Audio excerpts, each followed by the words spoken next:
किसी ने बड़े कमाल की बात कही है कि दिमाग को या तो आप कंट्रोल करो या फिर ये आपको कंट्रोल करेगा। सब कुछ आप पर डिपेंड करता है।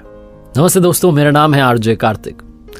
एक लड़की की कहानी सुनाता हूं जो यूरोप में एक घर में रहता था किराए से। वो अपने गांव से आकर के शहर में रह रहा था, पढ़ाई कर रहा था कॉलेज की। और जिस मकान में रहता था उसकी जो मकान मालकिन थी वो बूढ़ी अम्मा चीजें लेकर के लोगों को पैसे दिया करती थी, गिरवी रखती थी सामान को। और वो देखा करता था कि गरीब लोग आते थे, आकर के सामान गिरवी छोड़ के जाते थे और अम्मा उन्हें पैसे देती थी। लेकिन जब वो लोग वापस पैसे नहीं चुका पाते तो उनसे और लूटने लगती, उन्हें और प्रताड़ित करने लगती, वो लोग और परेशान होने लगते। वो कहते थे हमें माफ कर दो, लेकिन ये कर्जा बढ़ाती चली जाती थी।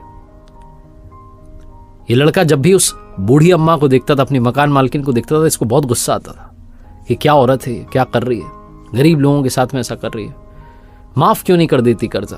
वो ये सब देख करके परेशान हो रहा होता था, रोज सोच रहा होता था कि इसका तो गला जाकर के दबा दो।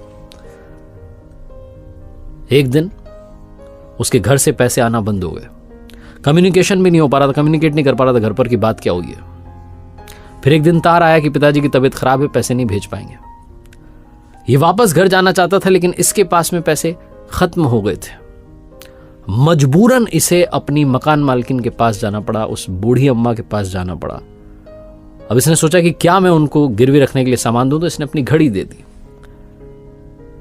शाम का समय था, वो बूढ़ी अम्मा अपने हॉल में बैठी हुई थी। जाकर के इसने अपनी घड़ी दी और कहा कि मुझे पैसे चाहिए। वो जो बूढ़ी अम्मा थी वो गई हॉल में और जो खिड़की थी जहां से थोड़ी सी रोशनी आ रही थी वहां जाकर के उस घड़ी को देखने लगी कि ये जो घड़ी है इसमें कुछ है भी कि नहीं, कुछ कीमत है भी कि नहीं, और इसके हिसाब से पैसे दे दूंगी। ये लड़का अपनी सीट से उठा और जाकर के इसने सीधा अपने हाथों को उस बूढ़ी अम्मा के गले पर रख दिया और दबाता चला गया, बड़ी जोर से दबाता चला गया। इतना जोर से दबाया कि गला दब गया, नाक में से खून बहने लगा। वो बूढ़ी अम्मा वहीं मर गई।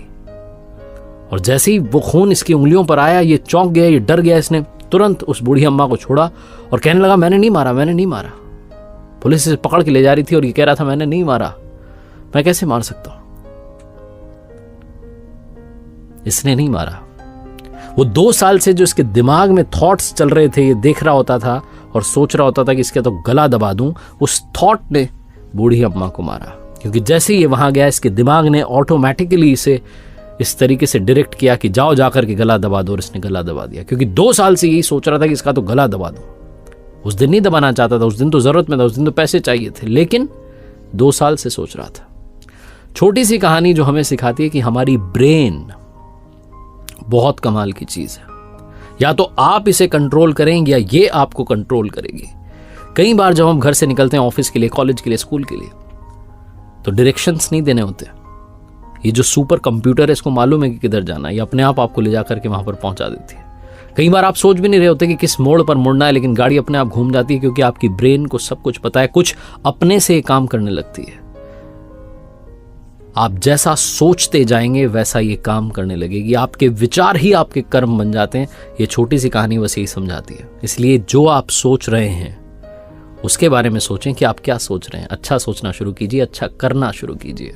एक बार फिर से वही बात जो अक्सर आपसे कहता हूं, कर दिखाओ कुछ ऐसा कि दुनिया करना चाहे आपके जैसा।